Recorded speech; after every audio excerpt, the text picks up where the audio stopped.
Part 1. Ang pagbabago ni Ramon sa ilalim ng tiyak na panganib. Walang saysay ang katotohanan. Basta't mapulaan ang Hapon, sapat na.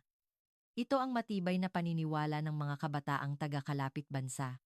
Ang baluktot na damdamin ng pagiging superior at ang matinding inggit sa Hapon ang bansang nangunguna sa mundo na isinubo sa kanila simula pagkabata.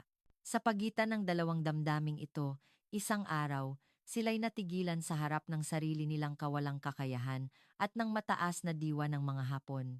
Ano ang ginawa sa kanila ng mga Hapon na inakala nilang ganap na kalaban sa gitna ng matinding panganib?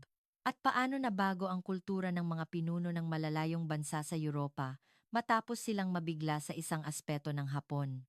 Isang nakakagulat na yugto na yumanig sa mundo kung saan nabasag ang salamin ng pagkiling at nahayag ang nakatagong katotohanan. Nagsimula ito sa isang matalas na puna, ang pagkabigla at pagkadismaya ng mga kabataan mula sa kalapit bansa na nagpuna sa Hapon dahil sa inggit sa mabilis na pag-unlad nito. Sa kasalukuyan, mas maraming kabataan sa kalapit bansa ang nakakaramdam ng pagkadismaya dahil sa paglago ng ekonomiya ng Hapon at paghina ng kanilang sariling bansa kaysa sa mga katotohanan ng kasaysayan. May isang dayuhan na nagsabing, ang katotohanan ay hindi mahalaga. Ginagawa lang nilang target ng kritisismo ang Hapon upang ilabas ang kanilang pagkadismaya at kakulangan at ibinubuhos ang kanilang damdamin. Ano ba talaga ang yugtong ito? Simulan na natin ang kwento ngayon. Kumusta? Ako si Ramon, isang ordinaryong lalaki, nasa edad 20. At lumaki akong tinatanggap ng buo ang edukasyong pangkasaysayan na natutunan ko sa eskwelahan simula pagkabata. Ayon sa aklat-aralin, ang bansa ko raw, ang nanguna sa modernisasyon ng Hapon. Habang naririnig ko ang tungkol sa pagtatayo ng mga riles at paaralan, at pagpapaunlad ng industriya, natural lang na naisip ko na ang bansa ko ang gumanap ng papel sa pagpapaunlad ng Hapon. Hindi ko kailanman kinuwestiyon ang edukasyong ito. Gayunpaman, nang tumatanda ako at nagsimulang manood ng balita, nakita ko na ang bansa ko ay patuloy na pinupuna ang Hapon tungkol sa nakaraang kasaysayan at digmaan. Iginigiit ng bansa ko na hindi sapat ang paghingi ng tawad o kulang ang bayad pinsala ng Hapon sa mga isyu noong nakaraan. Sa simula, isa lang itong nakakainis na balita, ngunit habang lumilipas ang panahon, ang paggigiit na iyon ay nakakabuwisit. Dahil kumbinsido ako na sapat na ang naitulong ng bansa ko sa Hapon. Ganoon din ang iniisip ng mga tao sa paligid ko. Nakikipag-usap ako sa mga kaibigan na nagsasabing hindi patas ang pag-atake ng Hapon sa aming bansa at ako mismo ay nagkaroon ng unti-unting negatibong damdamin sa Hapon. Tila inaatake ng Hapon ang bansa ko bilang salarin noong nakaraan at para itong isang bansa na makasarili na nagtatago sa sarili nitong mga problema. Nang panahong iyon, nagsimulang sumikat ng husto ang Japanese anime at drama. Sa tuwing tinatanong ako ng mga kaibigan ko, bakit hindi mo magustuhan ang kulturang Hapon? Nakakaramdam ako ng iritasyon. Wala naman akong interes sa nilalaman ng Hapon. Sa tuwing natatanong iyon, nakakaramdam ako ng panggigipit na tila kailangan kong piliting sumunod sa kultura ng Hapon. Dahil sa pagiging hindi komportable, lalong naging negatibo ang damdamin ko sa Hapon. Parang pinipilit ako ng Hapon na gustuhin ang kanilang kultura. Dahil dito, natural lang na nakipag-ugnayan ako sa mga taong may kaparehong pananaw sa mga online community at SNS. Doon, patuloy ang mga post na nagsasabing binabaluktot ng Hapon ang kasaysayan ng aming bansa at ginagawa kaming salarin. Paulit-ulit na iginigiit na, nagsisinungaling ang Hapon. Kami ang nagpaunlad sa Hapon, ngunit imbes na magpasalamat, puro puna ang ginagawa nila. Lalo akong naniwala sa iginigiit na iyon. Sa online, pinupuna namin ang Hapon dahil sa pagbaligtad sa kasunduan at paghingi ng pera, gayong nalutas na raw lahat ng isyu sa nakaraan sa pamamagitan ng kasunduan sa aming bansa. Sumang-ayon ako sa pahayag na ito. Ang tanong na, kung tapos na ang problema, bakit pa ito pinagpipilitan? Ay hindi nawawala sa isip ko. Kumbinsido ako na ang Hapon ay patuloy na binabanggit ang mga isyong ito para lang sadyang mamuna at makasama ang aming bansa. Nang panahong iyon, sumali ako sa isang grupo na anti-Hapon. Doon, patuloy ang mga pahayag na ginagamit ng Hapon ang issue sa kasaysayan upang pabagsakin ang aming bansa. Habang naririnig ko ang mga kuwentong iyon, lalo akong nagkaroon ng galit sa Hapon. Sinasabi ng mga matatandang nakilala ko sa grupong iyon na ang damdamin ng Hapon sa aming bansa ay makasarili at mapagkalkula. Iginigiit nila na naghahanap ng pagkakataon ang Hapon na lampasan kami sa ekonomiya, ngunit ginagamit ang issue sa kasaysayan upang atakehin kami.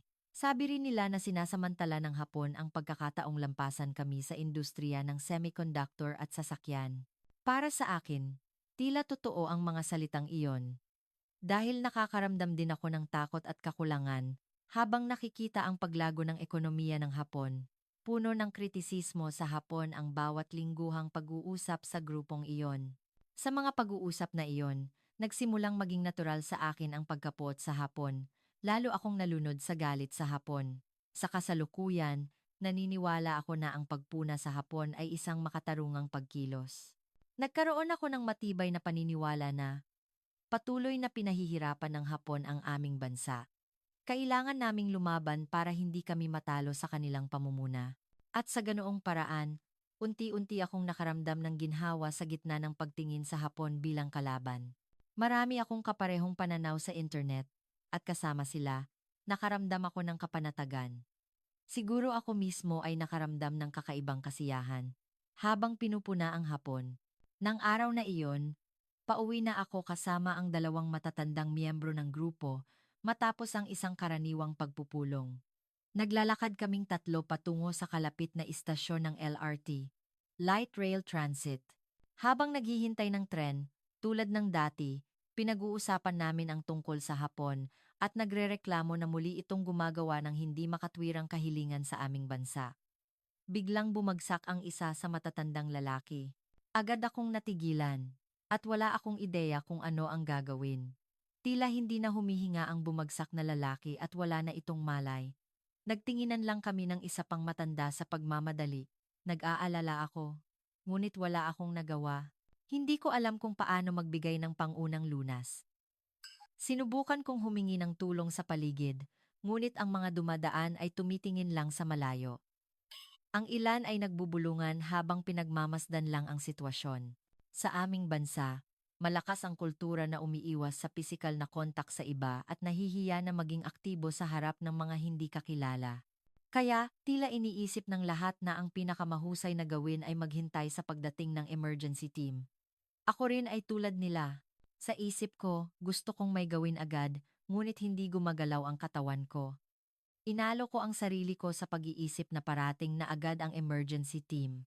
Baka mas lalong lumala kung gagalaw ako at magkamali, at nanatili lang akong nakatayo, walang magawa. Nang sandaling iyon, isang babae mula sa isang nagdaraang magkasintahan ang tumakbo papunta sa amin.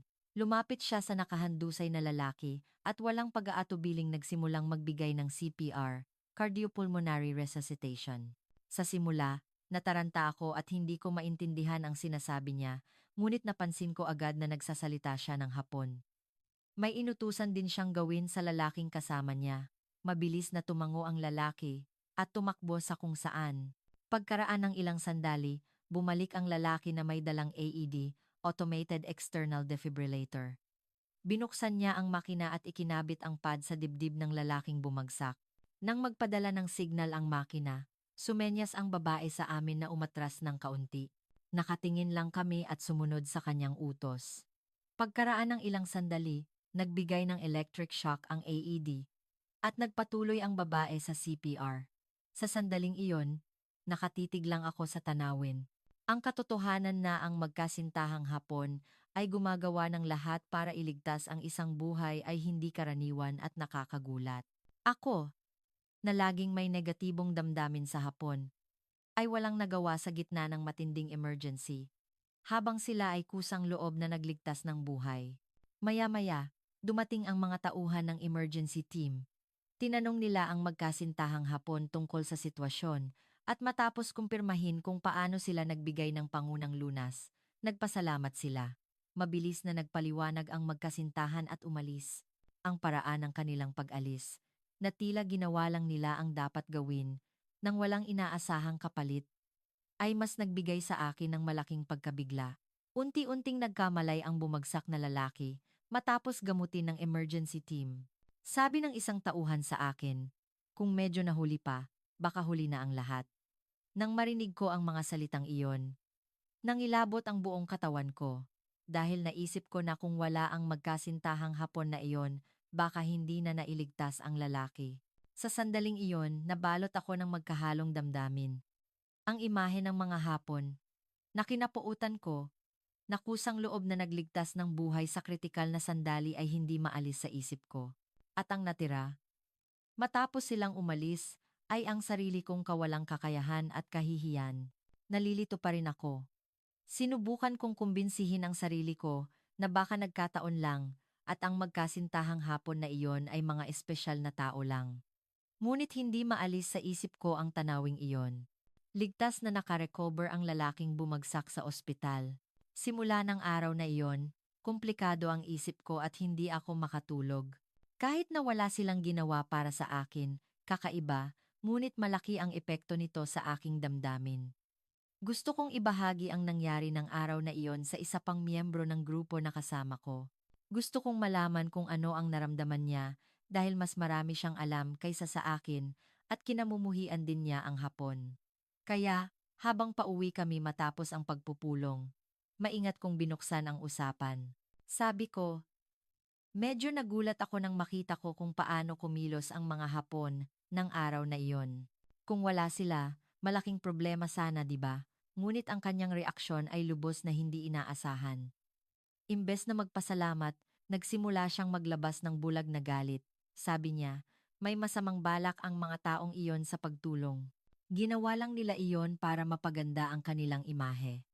Ganoon naman talaga ang lahat ng ginagawa ng mga Hapon. Nang marinig ko ang mga salitang iyon, pakiramdam ko ay nasasakal ako. Kahit na napakalinaw ng sitwasyon, hindi siya tumigil sa pagdududa at pagpuna sa mga Hapon. Sa sandaling iyon, may nabasag sa loob ng puso ko, may mali rito. Sa karaniwan, sasang-ayon ako sa mga salita niya, ngunit sa pagkakataong ito, ayaw kong gawin iyon. Ayaw ko nang makinig pa sa kanyang mga salita, kaya tinapos ko ang usapan at umalis sa lugar. Mabigat ang bawat hakbang ko, at ang puso ko ay parang gusot na sinulid. Ang pagkilos ng magkasintahang Hapon at ang reaksyon ng matanda ay lubos na magkasalungat. Sa pagkakataong ito ko lang nagsimulang magduda na baka mali ang mga pinaniniwalaan ko. Tama ba lahat ng iniisip ko tungkol sa Hapon? Ang tanong na ito ay patuloy na bumabagabag sa akin. Simula ng araw na iyon, nagpasya akong ayusin ang nararamdaman ko tungkol sa grupo. Dahil napagtanto ko na marami na ang nagtatakip ng mata sa katotohanan at pinupuna lang ang Hapon para lang ilabas ang kanilang pagkadismaya at kakulangan. Sobrang bigat ng puso ko. Hindi ko makayanan ang pagsisisi at kahihiyan kapag naaalala ko ang nakaraan ko na lubos na nalunod sa galit at pagkiling tulad nila. Paano ako nagawang makulong sa ganoong bulag na damdamin at kamuhian ng Hapon?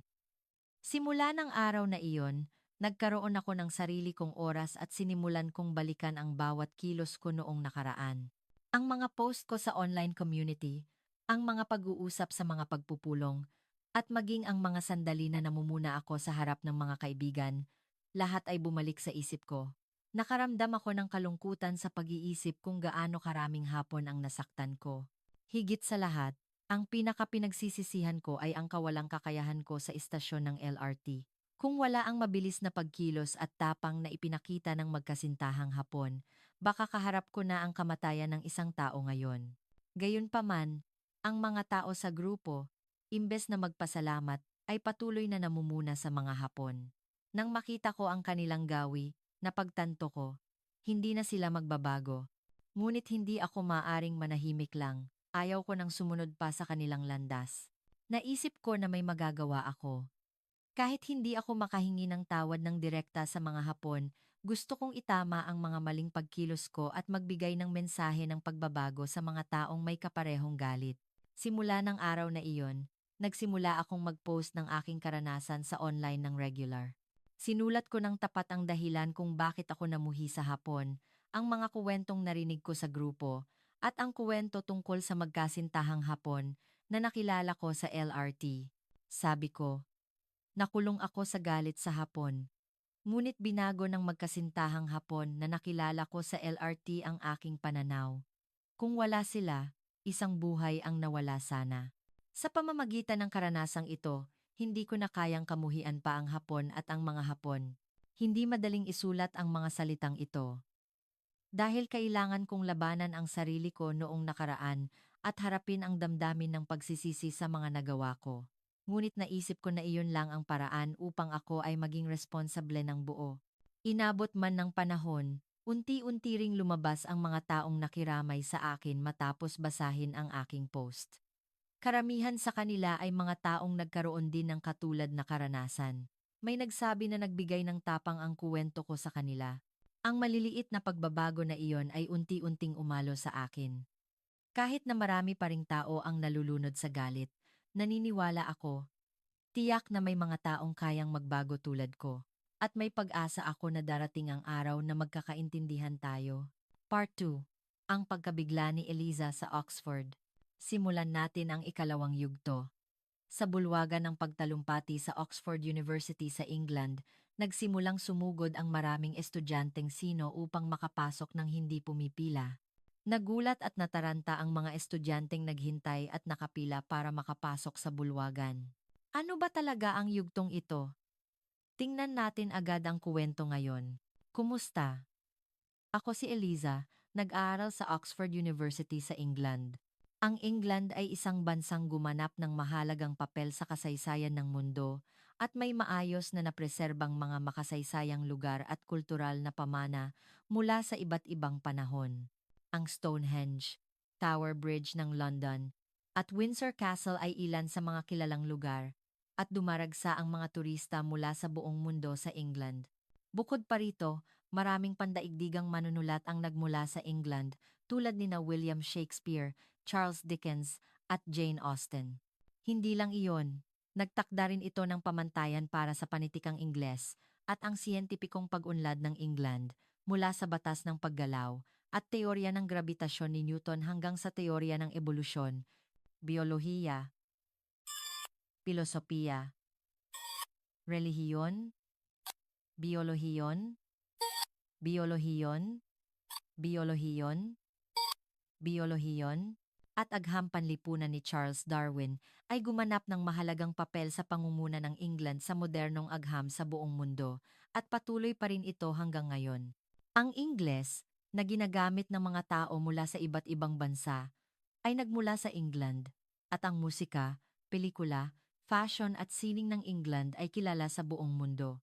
Gayunpaman, ilang taon na ang nakalipas, nang sumiklab ang Hapon Fever sa England, puno ang lahat ng lugar ng usapan tungkol sa musika, anime, at pagkain ng Hapon.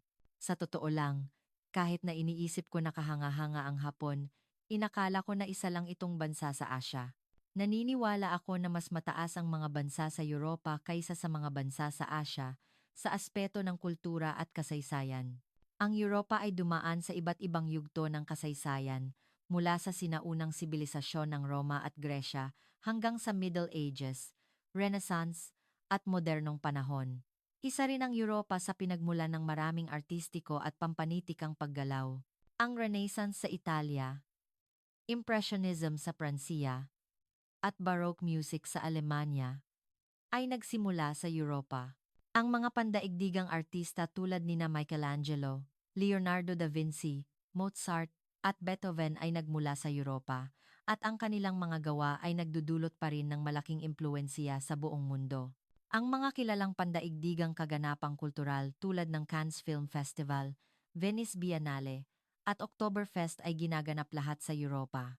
Dahil ginaganap lahat ang mga pandaigdigang artista at kaganapang kultural na ito sa Europa, gaano ba kalaki ang kultura ng Hapon na isang bansa sa Asya? Mahirap para sa akin na tanggapin ang katotohanan na lalong sumisikat ang kultura ng Hapon sa England. Dahil sa labis na pagpuri ng maraming kaibigan ko sa Hapon, sinubukan ko ring alamin ng kaunti ang tungkol sa bansang Hapon. Nakita ko ang mga litrato ng Hapon noong pagkatapos ng digmaan noong 1950s at naiiba ang itsura noon sa kasalukuyang Hapon na talagang kalunos-lunos. Humanga ako sa kahangahangang pag-unlad ng ekonomiya ng Hapon habang nakikita ang kasalukuyang anyo nito, Ngunit gaano ba kalaki ang naabot na pag-unlad sa loob ng maikling panahon na humigit kumulang sa 70 taon?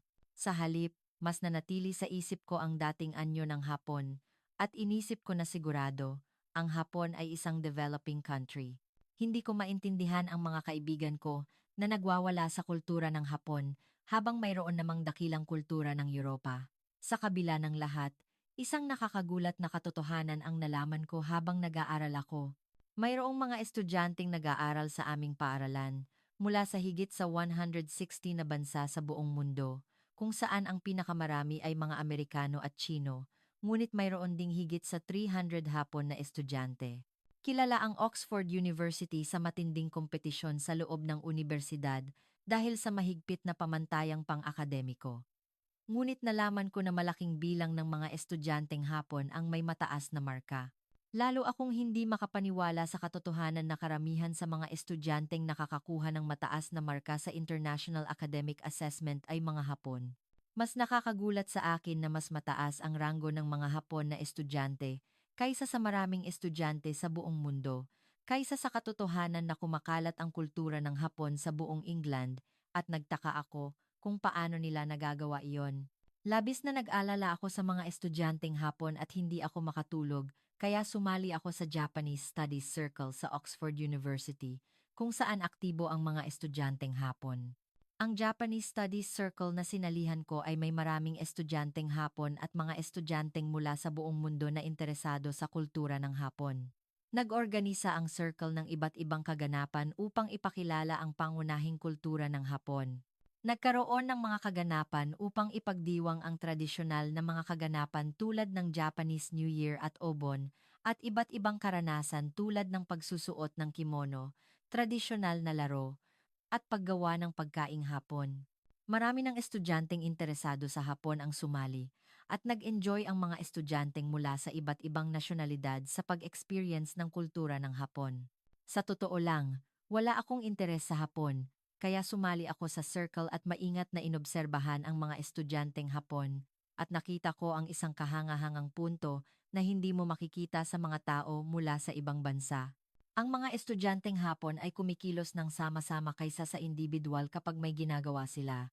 Bukod pa rito, napakalinis ng mga estudyanteng Hapon. Sa mga pagpupulong ng circle, sila ang unang dumarating upang maghanda, at lagi silang naiiwan ng huli upang maglinis pagkatapos ng pagpupulong. Habang nagaganap ang mga aktibidad ng circle, naganap ang isang insidente. Naghahanda kami para sa isang kaganapan na nagpapakita ng iba't ibang tradisyonal na anyo ng Hapon bilang paggunita sa Japanese New Year. Dahil malaki ang plano para sa kaganapan, gumugol ng mahabang panahon ang maraming estudyante sa paghahanda, at tumulong din ako at nag-obserba sa tabi. Dahil marami silang ginugol na oras sa paghahanda kasabay ng pag-aaral, mukhang pagod na pagod ang mga estudyanteng Hapon, ngunit walang nagpakita ng pagod sa kanilang mukha at masigla nilang inihanda ang kaganapan. Sinasabing makakapagpakilala sila ng Hapon sa maraming tao.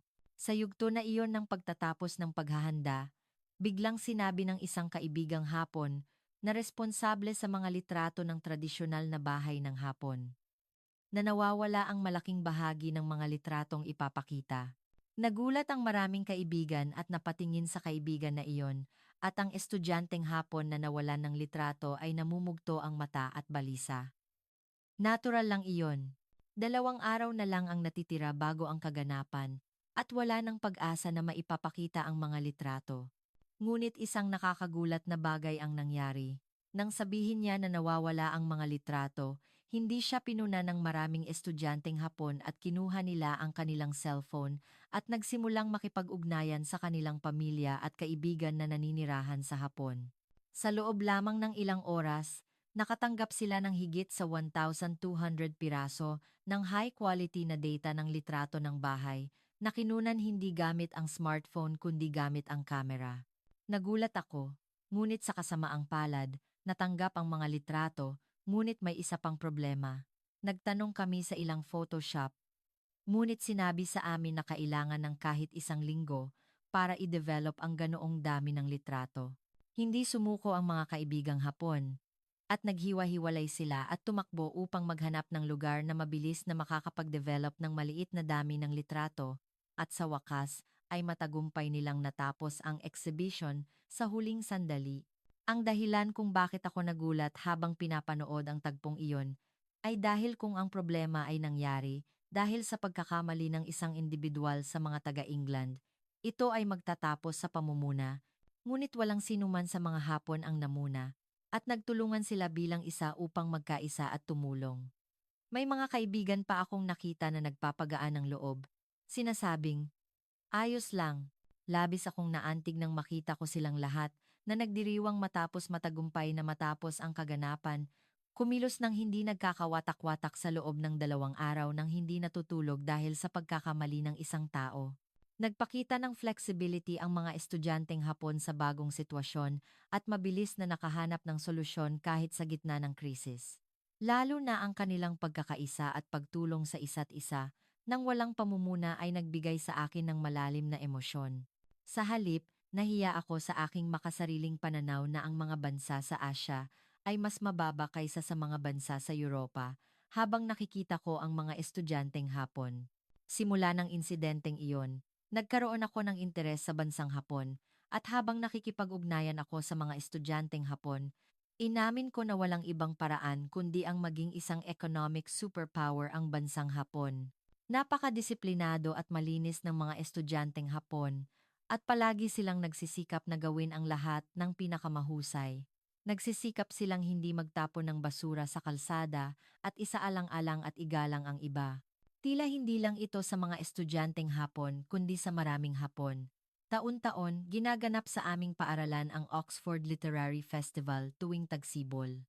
Ito ay isang kaganapan kung saan binibisita ng mga kilalang manunulat sa buong mundo ang Oxford, nakikipagkita sa mga mambabasa, at nagbibigay ng iba't ibang lecture at talakayan. Pagdating sa harap ng bulwagan ng festival, maraming estudyante ang nakapila at naghihintay upang makapasok sa bulwagan ng lecture. Natural, maraming estudyante ang gustong sumali, ngunit hindi lahat ay makakalahok.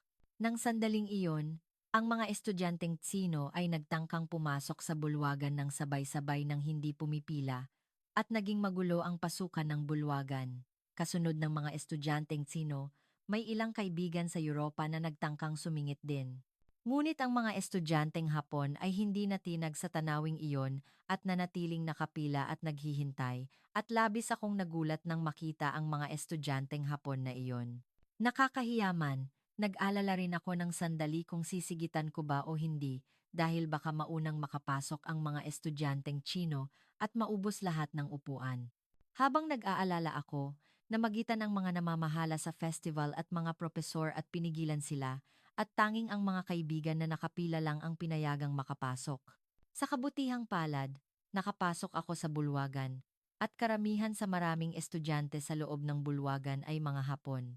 Dahil sa mga estudyanteng Hapon na iyon, lalo akong nagkaroon ng curiosity sa bansang Hapon at nang umuwi si Sakura, isang estudyanteng Hapon, sa Hapon tuwing bakasyon, sumama ako sa kanya upang maglakbay sa Hapon. Marami ring kaibigan ang gustong bumisita sa Hapon, ngunit dahil malayo at mahal ang gastos sa paglalakbay, marami ang sumuko. Sa totoo lang, dahil hindi nakabawi ang England sa ekonomiya pagkatapos ng pandemya, mataas ang unemployment rate, at tumaas ang mga pangunahing gastos sa pamumuhay tulad ng mataas na upa at presyo ng pagkain. Marami sa mga kaibigan ko ang nahihirapan sa pinansyal at hindi rin sila madaling makapaglakbay sa mga kalapit na bansa sa Europa, kaya natural lang na marami sa kanila ang nahihirapang magpunta sa malalayong Hapon. Dahil mas may kaya ako kaysa sa ibang mga kaibigan na nagpapatakbo ng negosyo ang kanilang mga magulang, nakapaglakbay ako sa Hapon sa tulong ng aking mga magulang. Nagpasya kaming bumisita sa Hapon. Si Sakura, ako, at isang kaibigan na nagngangalang Eva.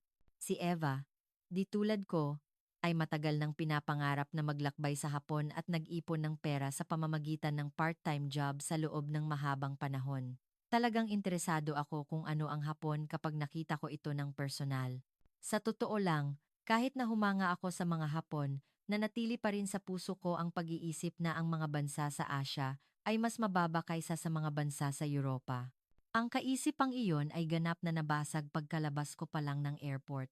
Napakalaki at komportable ng airport ng Hapon At naisip ko na ang pasilidad ng airport ng Hapon ay talagang nakahihigit kumpara sa ibang bansa sa mundo. Lalo na ang automated immigration system nila. Naisip ko na dapat itong tularan ng maraming bansa sa Europa na ginagawa pa rin ng mano-mano. Kumikilos ng maayos ang mga Hapon kahit sa airport, at nakita ko rin ito sa subway habang papunta kami sa condominium ni Sakura. Ang pasilidad ng subway ay lubos na mas mahusay kumpara sa subway ng England, ngunit mas nakakagulat sa akin ang tanawin ng napakaraming Hapon na kumikilos ng maayos kaysa sa pasilidad ng subway.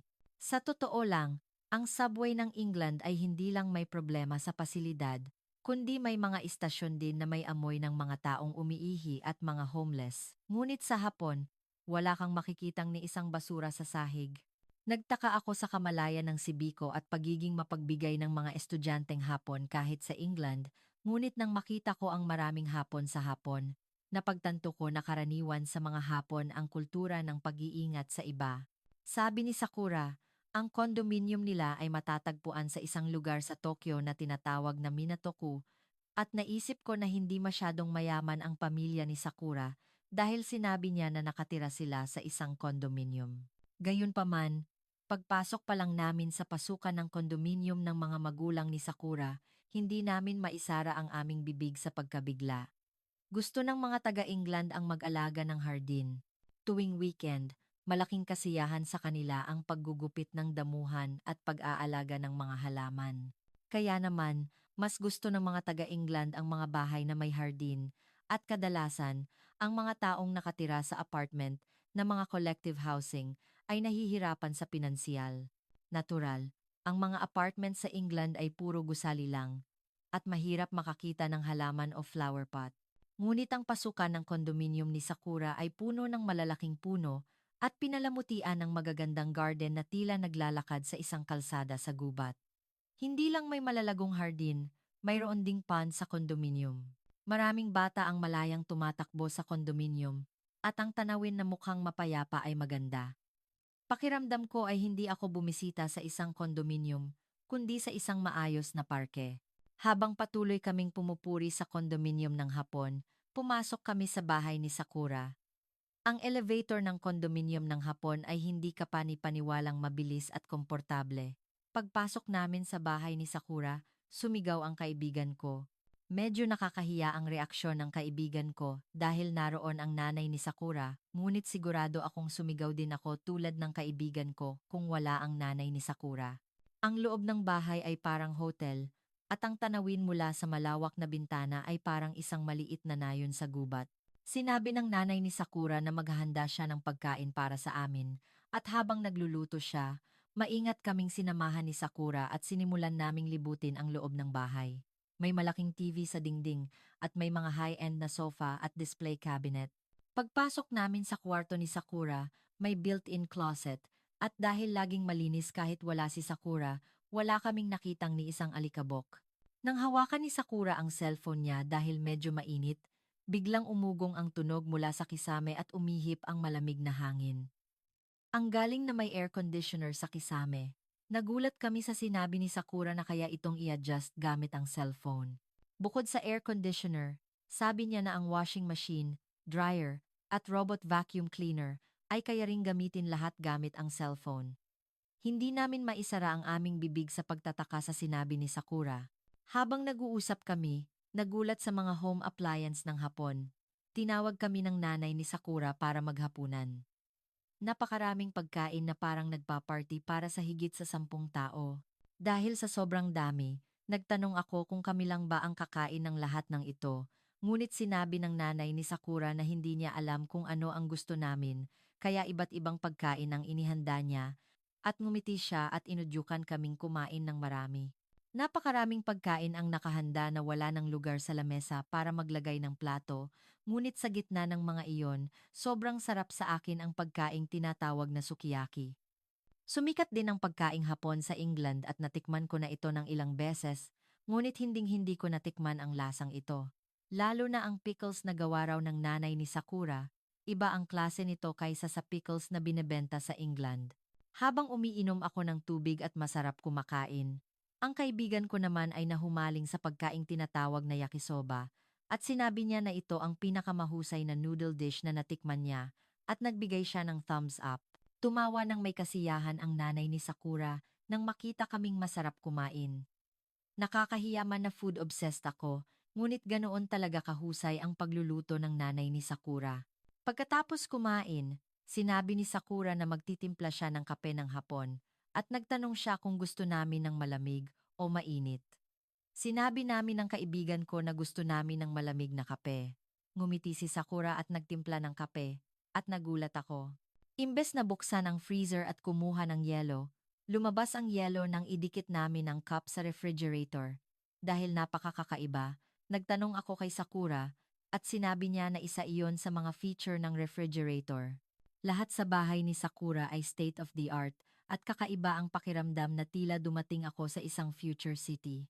Habang nag-uusap kami tungkol sa mga appliance ng hapon, tinawag kami ng nanay ni Sakura para maghapunan.